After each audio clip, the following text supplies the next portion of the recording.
또 최근에 논란이 됐던, 지금도 논란이 되고 있는데, 뭐 최근 뉴스를 보니까 그 영화 배우죠. 배우 서현진 씨도 전세 사기 당했다. 전세 사기 당해서 집을 경매에 넘겼다라는 뉴스가 나오고 있는데, 전세제도 종말론까지도 나오고 있는 상황입니다. 이게 뭐 갭투자, 전세 사기, 뭐 갭투자 붕괴 계속 이어지고 있는데, 전세제도의 문제다.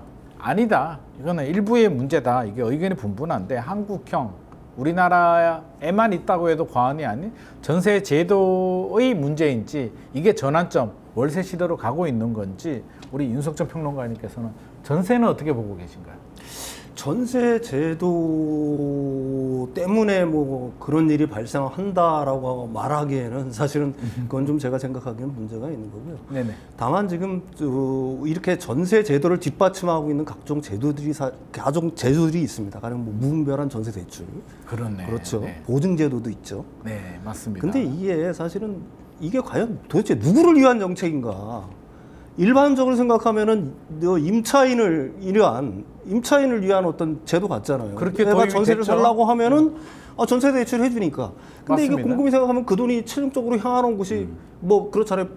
최종적으로 이득을 얻는 자가 뭐라고 최종적으로 하는 사람은 돈 많은 그 사람들이잖아요. 임대인으로 최종적으로 향하는 거거든요. 세입자가 대출 받아서 주인한테 주는 그렇죠. 거죠. 네. 그러니까 이게 사실은 임차인 서민을 위한다는 정책 자체가 사실은 그 최종의 어떤 타겟, 누구를 위한 정책인가를 다시 한번 생각을 볼 필요가 있는 거고, 이런 어떤 무분 전세 대출이 그게 기폭자가 돼가지고 레버리지가 돼가지고 오히려 우리나라 부동산 시장을 갖다 앙등시킨 측면이 바닥에 앙등시킨 시점을 과연 없느냐는 부분을 갖다 반성해 볼 필요가 있다.